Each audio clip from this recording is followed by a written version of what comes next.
thank you, everyone, for coming. This is an important day in the history of the Capitol Forum. We started 13 years ago, dedicated to investigative journalism. This is the first time we've had the opportunity to put a lot of resources into a mainstream media product here. Now that we have Arjun Singh with us. And so we're super excited to launch TCF Investigates, which is our new podcast. If you haven't already downloaded it, please go get it on Apple or wherever you get your podcast. But first episode is about Roblox, and the whole concept really is we do investigative journalism here. We have a conduct team that looks into alleged corporate malfeasance. We have an antitrust team that focuses on antitrust, and this is going to be really focused on the conduct investigations team. And I'll let you guys talk about it more. But Arjun is here to help us. Is really in charge of this new initiative, TCF Investigates. He's going to be doing all the podcasts. He's going to be running the show, and the first episode is on Roblox. And so we're super excited to have Arjun, and I'll let him introduce the concept further. Thanks.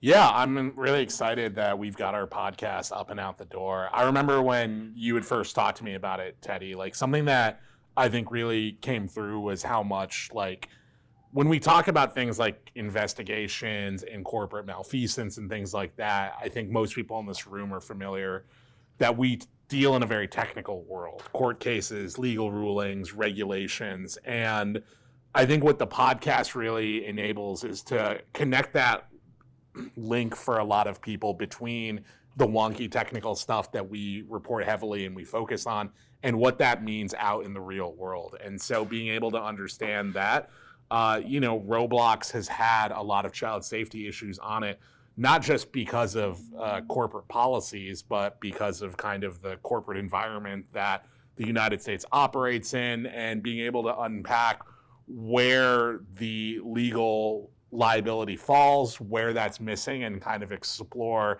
I think, why we see sort of our society is the way that it is right now. And so it was great to be able to work with Ethan on this first episode about Roblox. And I just thought your pitch was really compelling in and of itself. Ethan, do you want to talk a little bit about your investigation? Because the way you pitched this to me was you basically said we created 95 underage accounts on this child's platform, and we were able to do that in an hour.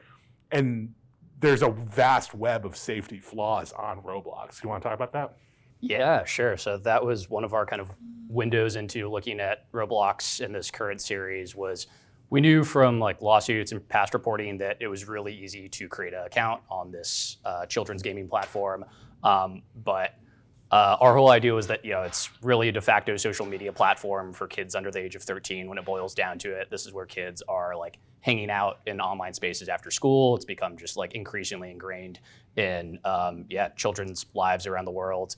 But in contrast to other social media platforms like Facebook or Instagram or Snapchat, we wanted to show just how easy it is to get access to this platform and its features for anybody. So like Arjun said, I just wanted to see how many accounts we could create in the span of 1 hour using a fake 10-year-old's birthday. And so, I was able to do over 95. I think I probably could have done more if I had been used to kind of some of the CAPTCHAs that they started inputting at certain times and stuff. But I think that right there just says a lot about the platform, again, that it's requiring kind of bare levels of information to sign up. All you need is a username, which they explicitly tell you should not be your real name, a birthday, password, optional gender, and that's it. And historically, just inputting those gave you access to millions upon millions of other real world humans kind of around the world, which has led to, all sorts of problems. Well, one thing too that we talk about in the episode is that Roblox, I guess for people who don't know what Roblox is, it's just this big online video game where players can go on and create whatever kind of game they want. They make little avatar characters who can run around, jump around, and all of that. So really the games kind of become more of like a social hangout spot for a lot of kids, and especially during COVID, when kids were isolated, they would go to their friends and say, let's meet up on Roblox and have a little chat server and hang out. And that's what was enabling a lot of these predators to be able to get onto the platform. So I think one thing that makes Roblox distinct is that it's specifically intended for kids. It was marketed that way. It was designed that way. But Ethan, you want to talk a little bit about where Roblox stands differently from like a TikTok or a Snapchat or a Meta and the other kind of tech platforms that have come under scrutiny for the way children interact with them? Yeah, I mean, I think it's the main reason for what you just said is that Roblox, unlike these other platforms, which might like explicitly ban users or say you can't sign up unless you're 13 years or older, Roblox directly caters to children under the age of 13. You can input a birthday as young as like 2020, so like a 5-year-old. Talk to folks who saw 5-year-olds, 6-year-olds playing this game. The lawsuits we were looking at, one of the alleged victims was, I believe, as young as 6. So victims all the way from 6 up through 16, 17. But I think that is what really sets it apart, and the fact that, again, unlike Facebook, unlike Instagram, you don't have to provide any email address to sign up. You don't have to provide any phone number, which makes it both much harder to track potential predators, adult predators, and prevent them from repeating abuses, creating new accounts. But it also makes it much easier for kids to sign up potentially without like their parents' knowledge, in a way that, while those like issues exist on all other types of social media too, to some extents, from folks we talk to, is just far, far more pervasive on Roblox. And you talked to a couple of experts, lawyers, and then sort of a whistleblower, I'd say, at some level. How did you find those folks, and what did they say? I mean, obviously, I encourage everyone to listen to the podcast, but it's pretty wild what some of these experts and whistleblowers had to say. Yeah, so we talked to plaintiffs' attorneys with 3 different firms that are like heavily involved in these cases, and like just to like set the legal landscape there, over 60 individual private lawsuits have been filed against the company so far this year, alleging that they facilitate child sexual exploitation for all the reasons we just discussed. But as recently as a couple weeks ago, one of those attorneys was saying they're actively, pursuing, investigating hundreds of similar cases, and that they would anticipate like thousands of cases could potentially get filed in the end. And nearly pretty much all of these lawsuits follow a near identical pattern where an adult predator used the platform to misrepresent their age. So, it might have been a 40-year-old claiming that they were 16 years old. They then met actual children and one of these millions of Roblox experiences. And like these experiences can just be something like, literally like a virtual park that you're walking around and meeting other avatars, or like waiting in line at a virtual vending machine, like literally stuff like that, very much imitating real world contexts.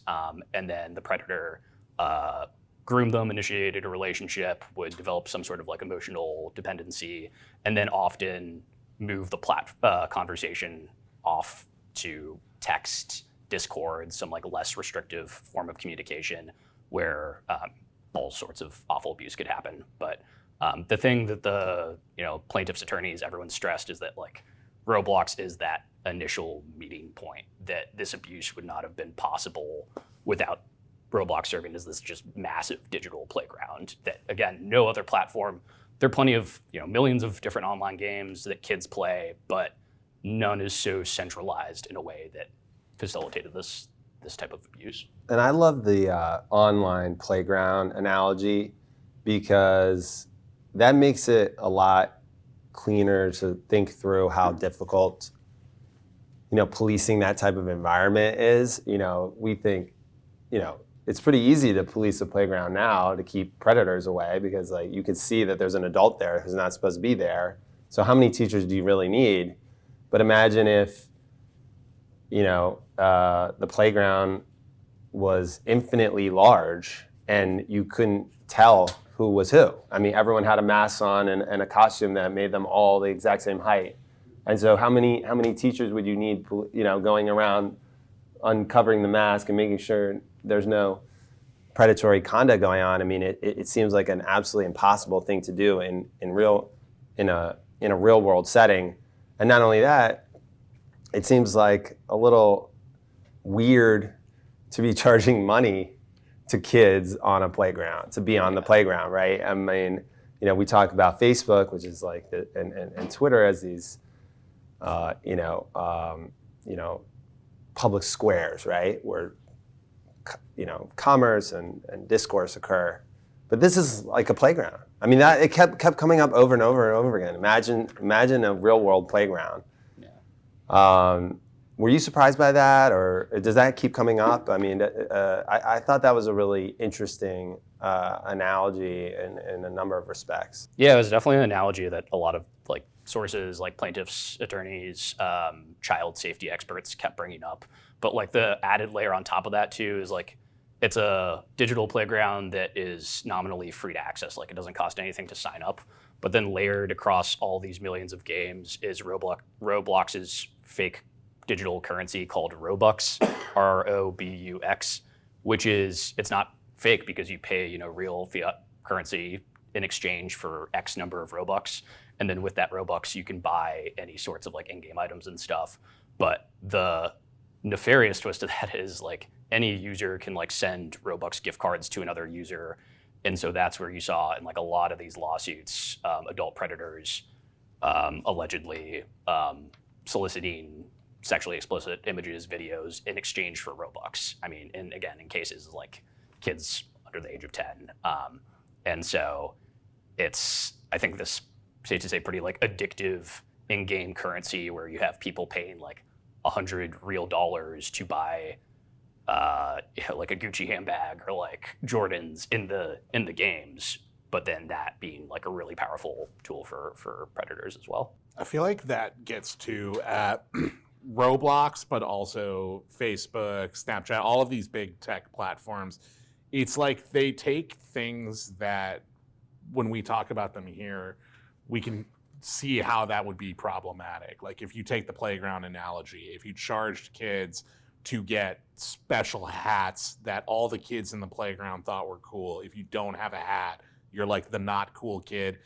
Of course, that's going to enable someone who has money to say, hey, kid, I'll buy you a hat if you come and talk to me, if you do this.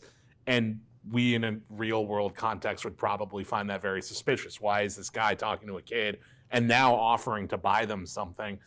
But I think about sports betting or Robinhood and e-trading. It's like what happens with the tech platforms is they stack different things that individually are already kind of problematic and they swirl them all together. So you have the anonymity of people being able to log on. You have just millions of people on one place. And I think that's a point you brought up in the episode, Ethan. There's no other place, even Disney World, where hundreds of millions of kids are just there and you can talk to them without their parents. You have that addictive kind of nature of the game in and of itself. And then you have what these platforms mean culturally and societally. And I think we've reached a point where we can't realistically say, I don't have kids, I know you have kids, but you have to accept in a way that these now platforms are part of how kids socialize. And I think that's put parents in big binds. Like I talked to one parent, not in the episode, but they told me that there was a real struggle to tell their kid that they couldn't play Roblox because they were worried about these issues. And the parent felt that concern. What if my kid is going to miss out on socializing or being in that school hierarchy? So I think to what you were saying, Teddy, it's like these platforms really compound a lot of things, and then the speed at which they can exacerbate things because everything is happening 24/7. That has kind of required this change in our culture, whether it's legal, society, government, as just how we think about these companies. They're not really just small tech companies anymore. They're massive things that have outsized influence on how we interact with each other. Yeah, I mean, it's not for nothing that schools don't allow phones now. I'd say that's a growing movement to not allow kids to have access to phones. At school, I believe Denmark just banned social media for underage people. I think the same thing is being considered or already implemented in Australia. I mean, some people realize that it's not good for you at some level. So it'll be interesting to see how that moves ahead. I guess that's a good question. You mentioned the money as being a problem and like it's unregulated. would that be an area to follow up on? Or I think there was an announcement today by Roblox. What are some of the, on requiring, IDs and things like that? What are you seeing now that you're interested in that you might want to look into down the road or sort of keep tabs? I mean, I think at one level, we all look at this from the standpoint of, well, Facebook has had very similar problems and just keeps deciding for growth over safety over and over and over again. But curious if you think that that's kind of how we're going to be covering this in the future, or are there other things that you think are interesting? Yeah, I think the currency exchange rates with Robux are like insane. So that could absolutely be its whole other story, because like you'll pay wildly different amounts for Robux whether you're buying it on like your phone versus your PlayStation versus mobile. So yeah, if nothing else, it's teaching kids how to like be like, I guess, like currency traders or like convert in this stuff. But today was, like we were talking about before this, really timely day to put out the episode, because Roblox announced that starting or by January, all users will be required to undergo facial age verification in order to use communication features on the platform, which is ostensibly a really big shift from what we were dealing with before, where again, you could say you're any age. They did have certain like default restrictions for like if you're under 13, you couldn't privately message someone outside of a game. You could still like publicly chat with them in the game. But now, yeah, starting January, you're gonna have to like take a video selfie. It's going to sort you into a certain age group, whether that's like 9 to 12, 12 to 15, and 15 to 18. And then you'll only be able to chat with people in like that associated age group or around you. So if that's effective, that could be a really great tool. It's something that I had like experts kind of endorse as something that can make a real difference. It's also something that, like, again, plaintiffs' attorneys said that they had the technology to do that years ago, or they could have been creating more friction on the front end years ago. So I think we'll definitely be seeing how that actually plays out, as well as how it affects like their numbers of reported users, because last year Roblox had 82 million daily active users, like average in 2024. 40% of those were under the age of 13.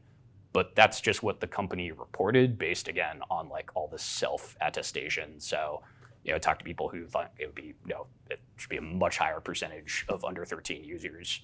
So it'll be interesting to see how that plays out, as well as if we start to see Roblox facing the same kinds of like scrutiny that like other big tech companies have under statutes like the Children's Online Privacy Protection Act. Because for a while, Roblox dodged, I think, a lot of that scrutiny by claiming, oh, well, we're not a social media company, we're a gaming platform, and we don't collect the personal information of kids because we just ask for their usernames. That's not personal information. But now with some of these new age requirements, you might see them be caught up in that same web. So I think that part's really interesting to me. Start seeing them treated differently. And maybe Arjun, it was a lot of fun, I think, coming up with this first episode. We have a music partnership that I think added a lot of good, interesting, atmosphere to the podcast. Maybe you can walk us through that, what you were going for, like, how that all came together, and anything else about the podcast that you thought about in terms of this being a particularly good episode to launch. It was a lot of fun working with our composer, Luke Nemitz. One of the things that I just love about this guy, Luke, is that I could throw him like a playlist of just different songs that I'd like a lot of stuff that I had heard in movie soundtracks or things, and Luke just had this perfect ear to kind of synthesize what the vibe that we were going for. So he made the music that you hear at the top of the show and then at the end of the show. And I think just in thinking about putting this together is like, we have such a strong reporting base here. And the question I kind of started out with was when I like sat down with Ethan, which is the question of like, what's the thing that you reported on that wasn't able to make it into your article because it didn't really make sense, but you just like feel like you want people to know about? And I think that was something we were able to do in the podcast. Like, you had talked about the person Schlepp, this YouTuber who we profile in the episode, and he was groomed on the platform. It was really tragic. and he created his own version of To Catch a Predator on Roblox, where he would do like Chris Hansen style videos, popping sting operations on these predators, and Roblox ends up banning him from the app, and that's how he gets in touch with the two lawyers who we interview. But that's the kind of story that works really well in a companion podcast that maybe you're not able to tell fully via a news article. So that's how I went about really thinking about the podcast. And then we were talking with our colleague Max earlier today, and one of the things that I think you brought up, Max, and that others have brought up, is when we mentioned in the podcast that you log on to Roblox and you can actively hear people making kind of weird comments and sexual noises and stuff. Being able to just share an example of the kind of rhetoric that you hear, as you'll hear in the episode, I think that just, showing is sometimes better than explaining something. And being able to pull in the actual voices of whether it's Schlapp or what you hear on the game, to be able to broaden out kind of the story and the reporting that we're doing here. That's really how I went about thinking about it. Yeah, I mean, it's really incredibly done. I mean, Thanks. The production value and the reporting. I would say this is a great partnership with Ethan. Yeah, Like, no, it was a lot of fun to work together. No, it's Arjun's an incredible producer. Just all the sound mixing and weaving in like the different interviews and really cool. Just like bringing also like the lawyers' stories to life off just the pages too is really fun. Yeah. Do we have any questions? We got a good, healthy audience here. Any questions for our team here? I've got one. Is anybody being like prosecuted or going to jail or being fined for all this Roblox predation that you all identified? So these are all like civil complaints right now in terms of the private litigation. 3 states as of now have like directly sued the company, also civil complaints. So Louisiana, Kentucky, and Texas have all filed lawsuits that are like very similar to the private ones in terms of fact patterns, stuff like that. But Florida did issue criminal subpoenas, I believe, last month against the company. So that was a first there. So it's still like early stages with that. So we'll have to see how that shakes out. But in the meantime, I would say like, again, multiple private civil complaints getting filed a week probably on average. Follow-up, have there been like criminal prosecutions of child predators that on Roblox? Yes. Oh, yeah.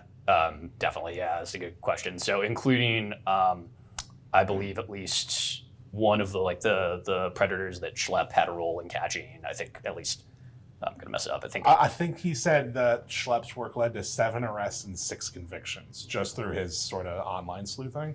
But even within, like, if you read like all the civil complaints, a lot of them involve unfortunately, like the victims were groomed and abused by predators who they're not named in the lawsuits, but they were separately convicted of, felonies, child porn, any number of cases. So, I think a stat from last year was at least 26 arrests and convictions stemming from abuse that took place that was facilitated on Roblox. But I don't know what the most up-to-date numbers on that are. Are there steps Roblox could take to remedy this? Like if you're the CEO of Roblox, I presume kids are your biggest market, and ultimately you need to figure out how to deal with this problem. Is it just that the business is going too fast to address it, or are there steps that you can take to materially make a difference? Yeah, I mean, in terms of making a material difference, I think the age verification that they're rolling out in January, that could be huge, and that's something that advocates have been begging for a long time. 2 of the plaintiffs' attorneys I've talked to have been very clear in saying they'd also just like public acknowledgement and apology to victims of abuse on the platform. They say they haven't received anything public to date. I'd say I've gotten this more or less the same statement from the company the last few times I've reached out, which is we value safety above everything. We take stronger steps than other platforms in the industry.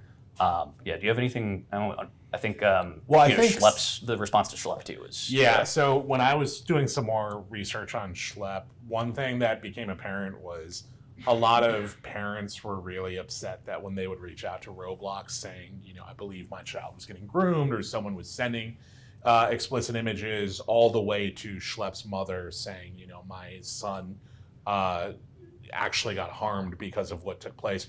Roblox would rarely respond, if at all. In Schlepp's case, they didn't even reach out to him until he started doing the To Catch a Predator. And I read on a few parents forums and parents groups that were talking about this, that I guess Roblox doesn't really have any kind of community internally that, you know, can go out and deal with this more proactively. So if someone suspects that their child is getting groomed, I think one thing a lot of people were asking for is if Roblox had a more active internal force that said, okay, we're going to send someone, talk to this person, figure out who's behind this account, try to get to the bottom of that. And Teddy, you've talked about this before. I mean, it would be expensive and it would require a lot of compliance, but Roblox also has a stock valuation in the billions right now. They have the capital to be able to spend on that. And I think that's that tension of shareholder maximization. Ethan says in the episode, right, they spend the least amount of their budget on safety inside the company right now. Or yeah, if not that, it's that they, you know, spend a lower percentage on trust and safety than they did like 3 years ago when they were also like less profitable. But like, yeah, just more like context on the internal teams. What we know about like internal safety is that they say any chat, whether it's private or public on the platform, is like automatically reviewed by this AI kind of filter for looking for kids trying to share like personal information, inappropriate language, swearing, like that kind of stuff. In addition to about 3,000 human moderators, but like reporting by Bloomberg has shown that like those 3,000 moderators, human moderators, if that's true, like that's a far lower percentage of human moderators, even relative to like what TikTok has, given its like user base. So it's this playground that's relatively policed by fewer real life humans. But I'd say like the AI systems have gotten stronger when like I would try like bypassing them like 3-4 months ago. It was pretty easy to like, you could spell snap backwards as like pans to ask a fake like underage account like what's your pans. That was like a tactic that lawsuits specifically called out, that like I was still able to like do that. But it has, I'd say it's gotten like noticeably better from what I've seen recently. That's stopping you from doing that type of stuff? Yeah. Yeah.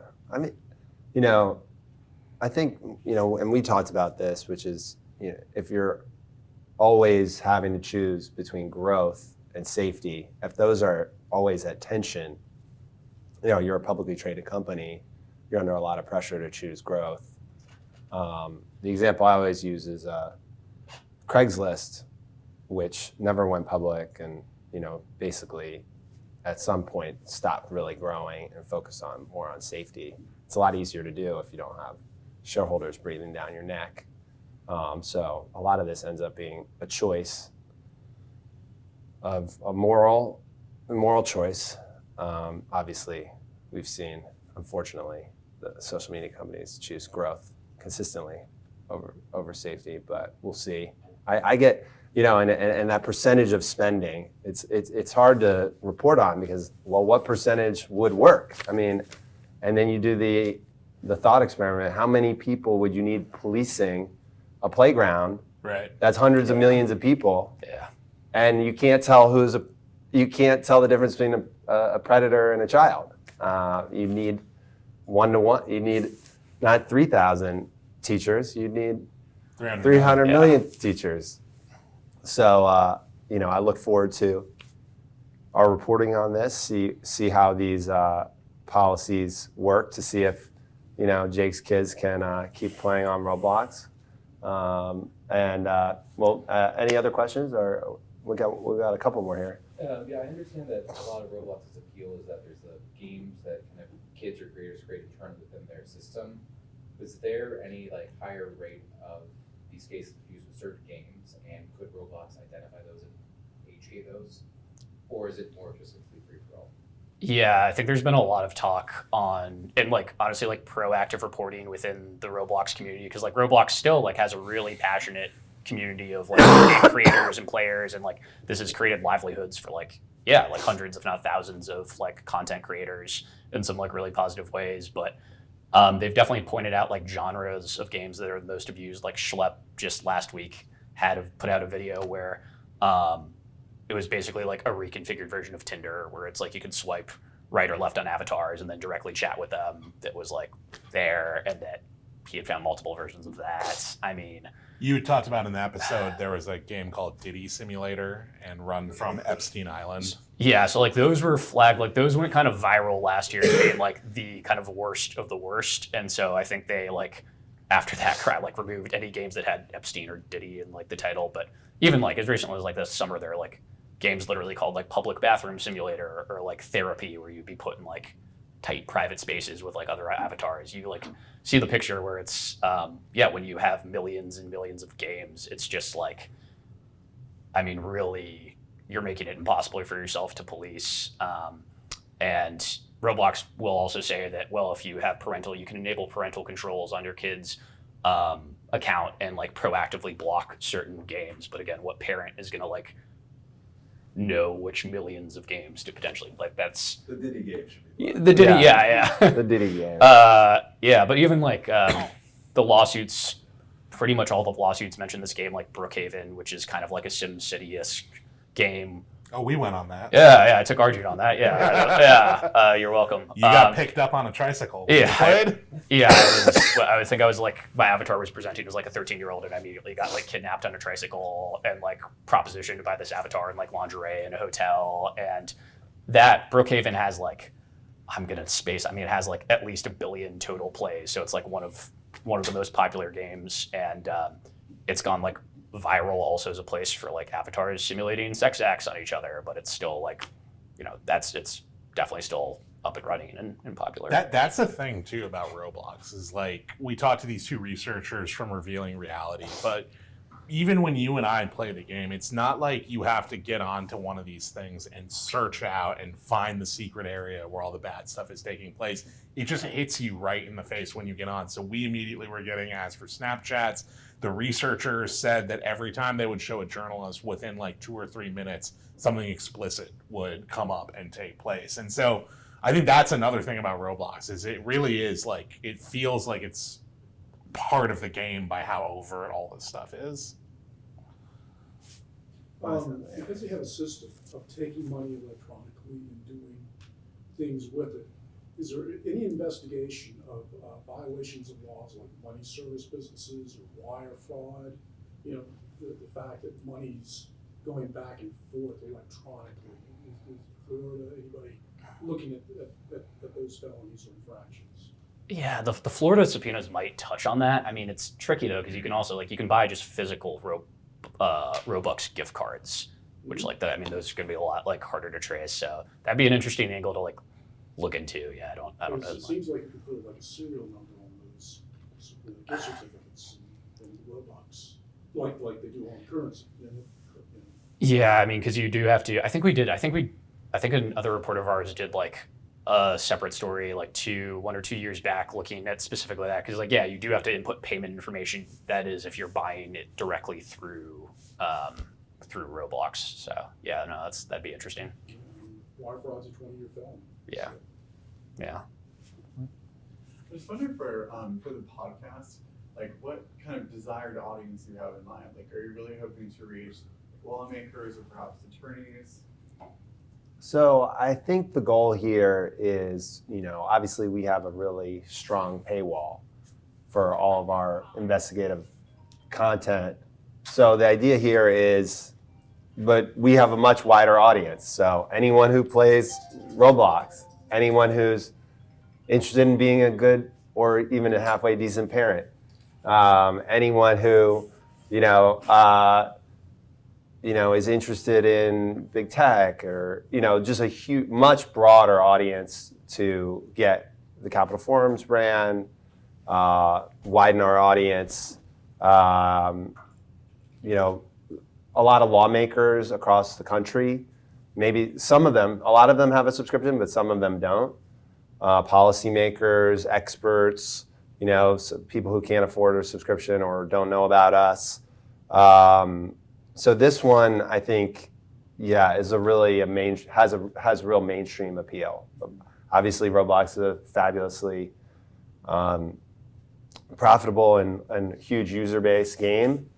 We did one podcast on Second Request, and we're still going to be doing Second Request, which is the podcast that I do on nerdy antitrust stuff, which has a much narrower audience in mind. But we did one interview with the CEO of Xbox, and I think that's the only time we've ever had tens and tens of thousands of listens and downloads. Otherwise, Second Request is a few hundred here. Maybe they're at DOJ and FTC. They're valuable, listeners. But that was the first time we really hit a mainstream audience. So I think this is a good way to get out to a mainstream audience. And obviously, we want, as a company, we want other journalists to know about us so they can come work here. We want tips. We want people to know, hey, this is the place to go if you really want bad conduct to be investigated thoroughly. And then, mainstream people, it's good for everyone to know who we are, especially when we're writing about, I think, topics that really are important to pretty much everyone in the country. I mean, everyone knows someone who has a kid, even if you don't have kids. So I think that all goes into what we're trying to get at from the audience standpoint. I don't know if you have any thoughts, particularly on. Well, you're an expert on podcast audience.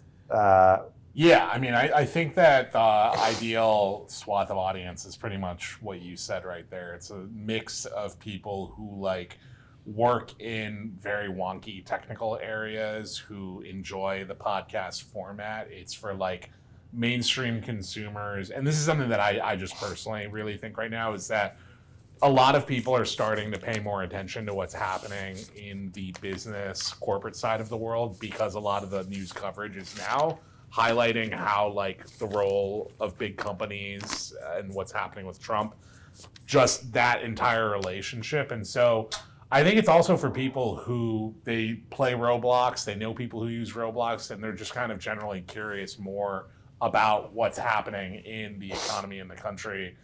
And it'll be a place for them to just understand their world a little bit better. So that kind of curious audience. And I think this is a good time to mention, well, first, if you haven't listened to the podcast, you absolutely should. It's excellent. But the best thing you can do besides that is subscribe to our podcast, the Capital Forum podcast. You'll get TCF Investigates, you'll get Second Request. Tell your friends, tell your family. Get them talking about Roblox around the Thanksgiving table. I'm sure that will be good for everyone's relationships and mental health. I think for us, it just means a lot that you're here, and hopefully you can spread the word and help us grow the audience. Yeah, and if you could follow us on X, Blue Sky, Instagram, Facebook. What are the other social? Roblox. Yeah. Your AMC Movie Pass StubHubs. You can friend one of my 200 plus Roblox accounts. Yeah, exactly. If you can find one of Ethan's 95 accounts, you get a free subscription. Do you have a favorite account or no? Oh, man, they were all some version of random user, 1279. So that one stuck with you though. It did. Yeah, and if you have any tips or stories that you think we should look at, you can email us at editorial@thecapitalforum.com, and we will make sure to investigate your tip thoroughly. And anything else, Arjun? No, thank you everyone for taking Thanks the for time being to come here. out. Awesome.